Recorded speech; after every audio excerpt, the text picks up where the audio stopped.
Yo, we back with another one. So they done brought up Pimp C and Beyonce in the Diddy trial, man. We finna see what's going on with it, man.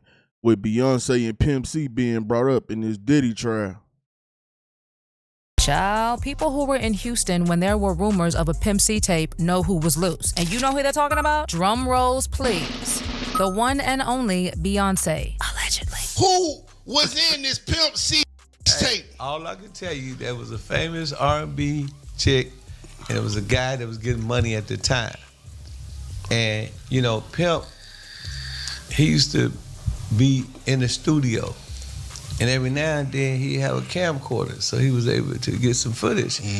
And he wanted to do something with the footage, but I don't know why he didn't do nothing with it, but if I could have got a hold of that tape, I'd be a millionaire, man. Whoever it was, they would have to kill me, man. I know TMZ would have paid a bank for that one, man. But yeah, it is a tape, and if you read the comments, a lot of people figured out.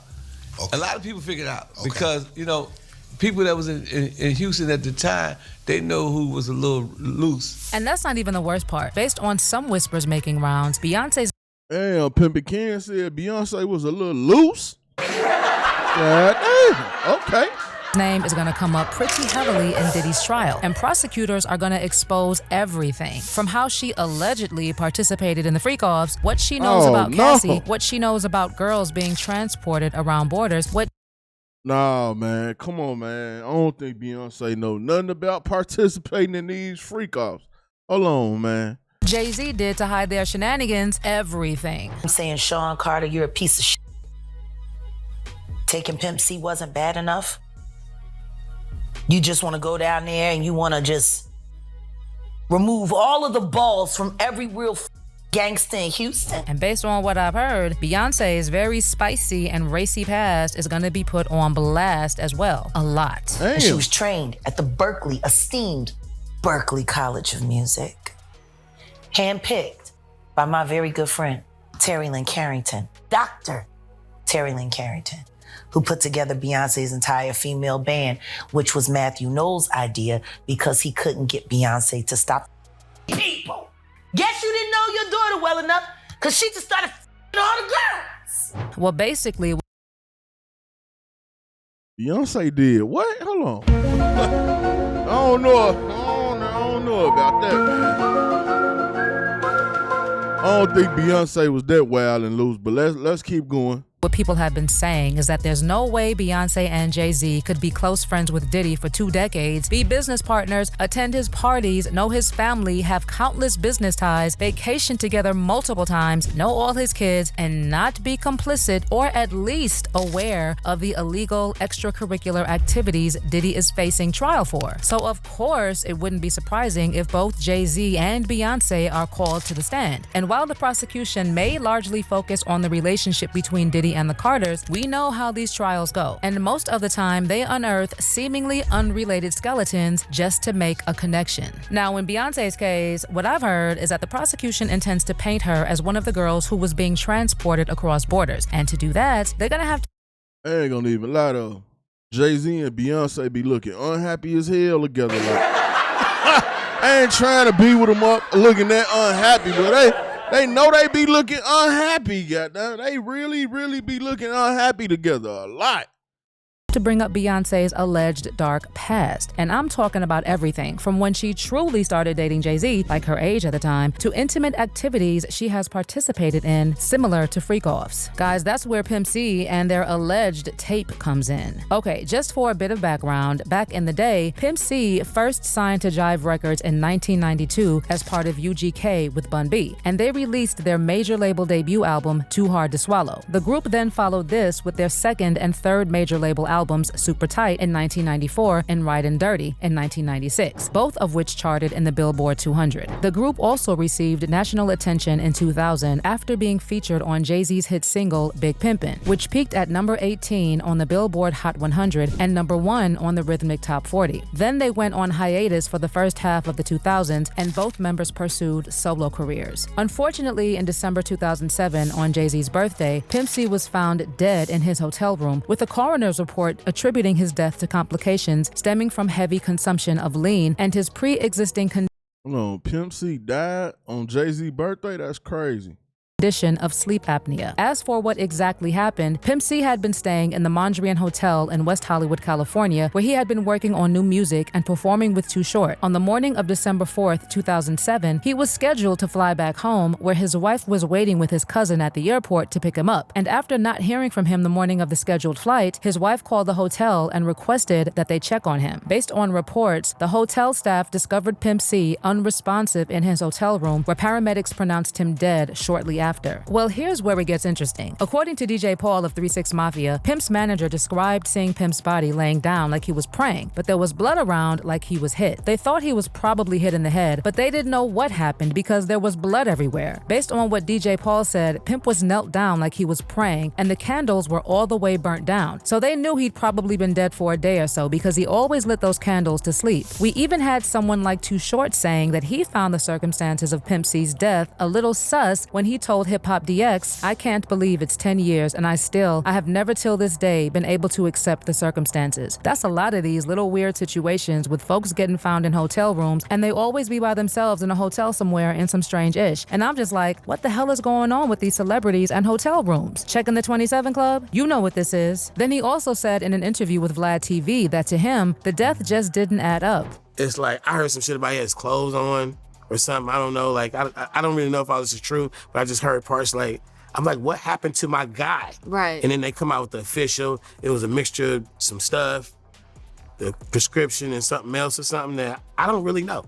But with me, I never really heard something that would give that closure for me. I never really heard anything tangible or true, like what happened to my guy. Now, let's talk about the Pimp C and Beyonce situation, because honestly, this rabbit hole goes deep. Okay, I know that a lot has been said about what really happened to Pimp C, including the allegations that Jay-Z was the one who had him unalived because of his alleged involvement with Beyonce. But even before that, one thing you should know is that Pimp C never liked Jay-Z. And I know that because in an episode of The Art of Dialogue, record executive Greg Taylor told a story about an awkward encounter that happened over the phone with Jay-Z and Pimp C. The story was that shortly after the deal for Jay-Z and UGK to collaborate on Big Pimpin' was cut, he called Pimp C. And then during the call that was unfortunately on speakerphone, he delivered the news to Pimp C. And Pimp C straight up dissed Jay-Z. We set it up a meeting to go meet with Dame Dash.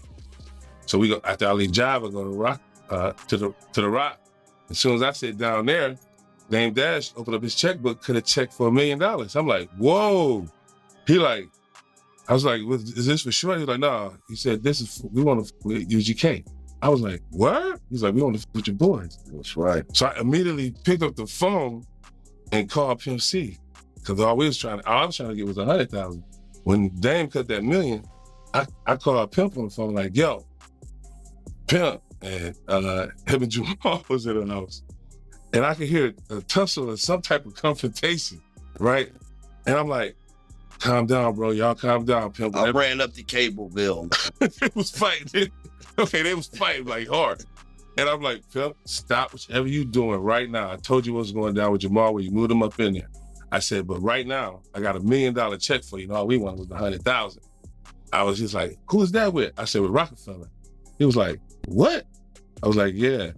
He was like, I'm watching Dan with the checkbook and he writing out. He was like, ain't that with, over there with Jay-Z? I was like, yeah. He was like,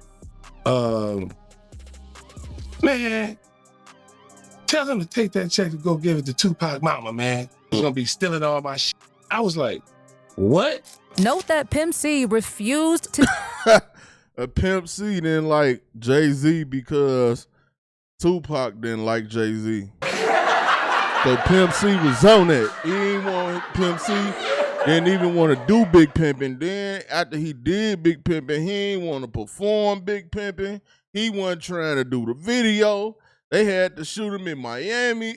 And then when he was in Miami, he tried to mess that up. That's why if you go look at the Big Pimpin' video, Pimp C just looked all out of place, all out of character doing it. The man tried to sabotage the video. The man, you see, you just said they got paid like $1 million. Pimp C ain't even care about the money. He's still out there doing whatever because he ain't rock with Jay-Z. That's wild. Take $1 million from Jay-Z's label because he thought they would rip him off, and even said that they should give the money to Tupac's mom. Interesting. What exactly is the connection between Jay-Z and Tupac, and why would Pimp say that they should give the money to Tupac's mom? Anywho, the thing is that Pimp C was vocal about what he knew, and he wasn't one to play the industry game. He called people out. He didn't care who you were. Diddy, Jay, nobody was off limits. And we all know the industry, especially people like Jay-Z and Diddy, don't like loud truth tellers. And then add on to that the allegation that he hooked up with Beyonce and even made a tape. Child, if that wasn't the perfect recipe to have him unalived, I don't know what is. Well, about that alleged relationship with Beyonce, there was a time when Bun B was narrating how one time they were in the studio with Beyonce and Pimp C was there as well. And Jay-Z called the studio to find out who was there. Then when he was told that Beyonce was dressed in a spicy outfit, he demanded that all the men, especially Pimp C, vacate the room. So he's like, wait a minute, how many dudes are there? And so she's like, oh, it's about 9 or 10 guys, I guess, over there. Where are they now? They're in here, they're in the soundstage, they're kind of watching, watching her film. What is she wearing? They describe the outfit, and he's like, yo, clear the room. Wow. So they immediately come over to us, and they kick all of us out, send us up to our dressing rooms. Wow. And we're told to stay there until we have to shoot. Okay. We're not allowed to watch Beyonce dance anymore in the video. Actually, when Bun B was talking about his interactions with Beyonce, he also recalled the time when Beyonce's father told Pimp C not to hook up with Beyonce. And Matthew Knowles comes in and he asks Pimp, can I talk to you for a minute? And so they leave out for a couple of minutes and Pimp comes in and he's dying laughing. And we're like, what's wrong? He's like, yo, Matthew Knowles just told me don't f his daughter, man. Please don't. Please. My daughter. So basically, word on the street is that this is just one. Beyonce daddy was begging Pimp C not to talk to her. And she grown. Like, she grown at this time. Like, hold up, man. They had it out for Pimp C. I see why he was on there with Jay-Z now.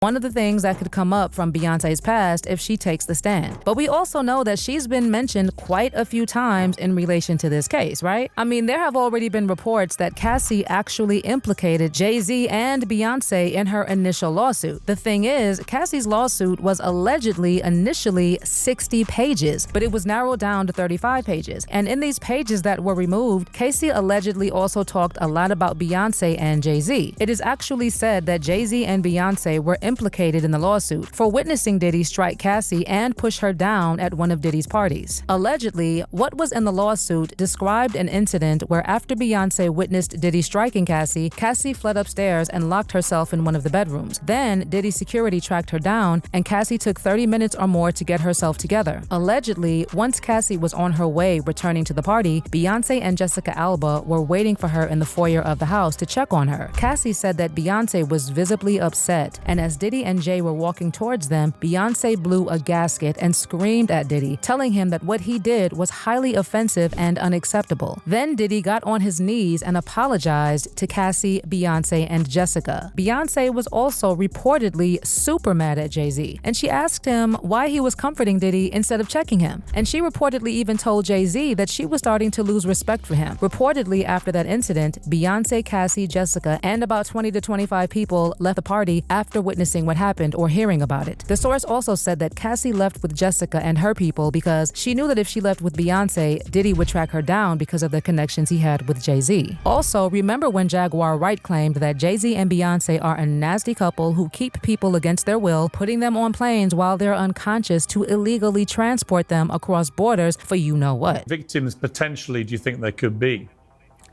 Thousands.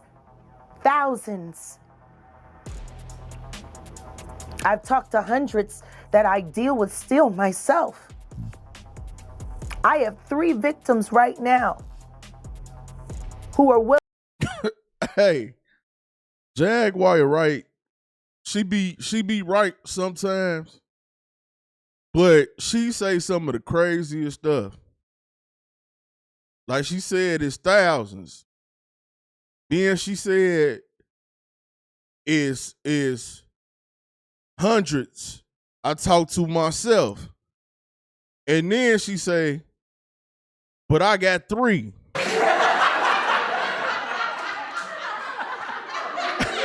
How the hell we go from 1,000 to 100 to 3? It's wild, bruh. It's wild. Willing to give testimony about not only what Mr. Carter has done to them, but his wife as well. They do nasty things. What do you think happened with Kim Keeping people against their will.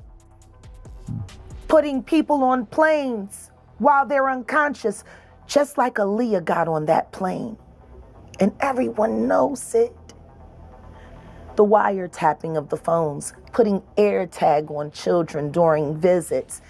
These are normal practices that these people do. Like, isn't this the exact same thing Diddy is being accused of? In addition, there have been allegations that Beyonce also participated in the freak-offs. So like I said, there are a lot of connections between Diddy and the Carters. Allegedly. But the real question is, could Jay-Z have had something to do with Pimp C's death? Well, there's no hard proof, but the whispers have never died. And could this all resurface because of Diddy's mess? Absolutely. Because if one domino falls, the whole structure could collapse. Child, I don't think Beyonce and Jay-Z are gonna avoid their own skeletons coming up if they take the stand. But you let me know if they can somehow avoid it in the comments section below.